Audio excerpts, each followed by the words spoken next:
ladies and gentlemen, to officially launch Tom Scotland's second edition of his book, A Voice from the Stars, A Pathfinder Story. It's my pleasure to introduce Air Commodore Peter Cribb, CBE, DSO, DFC, RAF retired. Peter Cribb.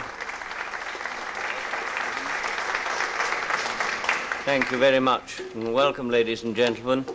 Thank you very much for coming along to support the launch of this book and the cause which it will be supporting. We keep being reminded that the 20th century is drawing to a close, and with it will pass most of the survivors of the war that put a stop to the obscene ambitions of Adolf Hitler, first to enslave Europe and later to conquer the world. The sea, land and air campaigns ranged for 5.5 years to force the surrender of Germany and the liberation of the countries of occupied countries of Europe. Only one force fought the Germans within the borders of their homeland for the whole of those years. That force was the Bomber Command of the Royal Air Force. An integral part of Bomber Command was the Pathfinder Force, created in 1942 and commanded from then until the war ended by a remarkable Australian airman, the late Air Vice Marshal Don Bennett, CBDSO, CBE, whose memorial plaque erected by the West Australian Pathfinder Force is displayed here.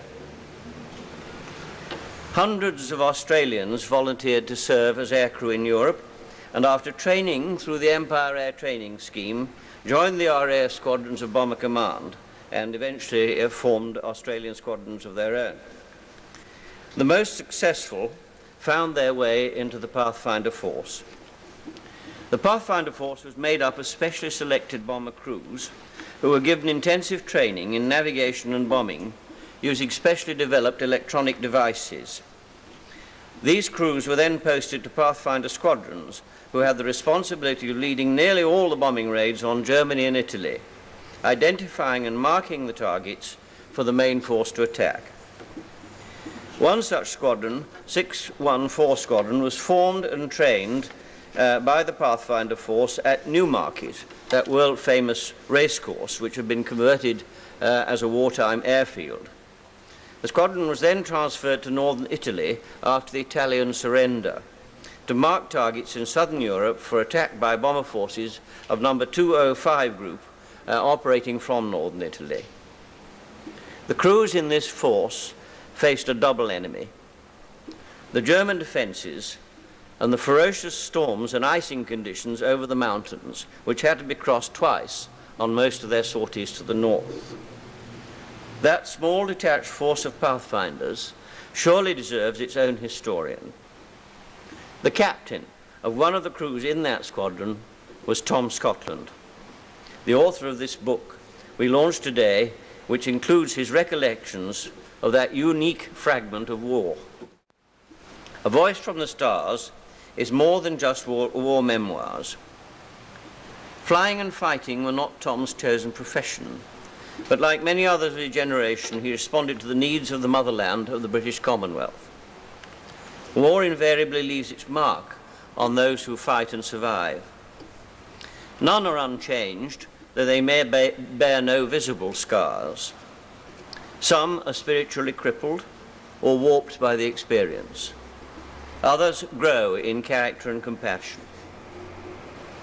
By their very nature, night bombing operations require each small crew of 6 or 7 to face the enemy alone, isolated by distance and darkness from all the other crews, and none can remember them as assistance or support once they're over enemy territory.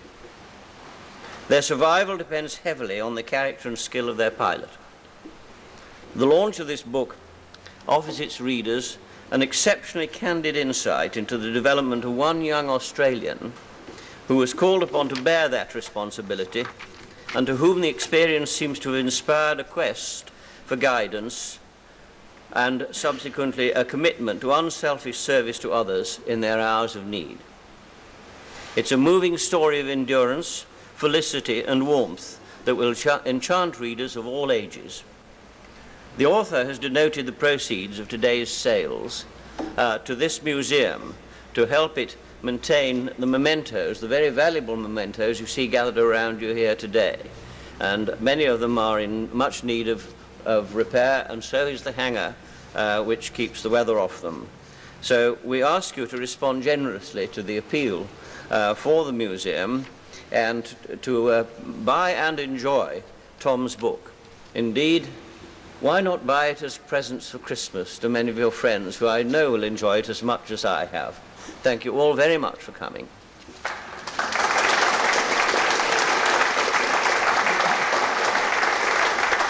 Thank you, Peter Cribb.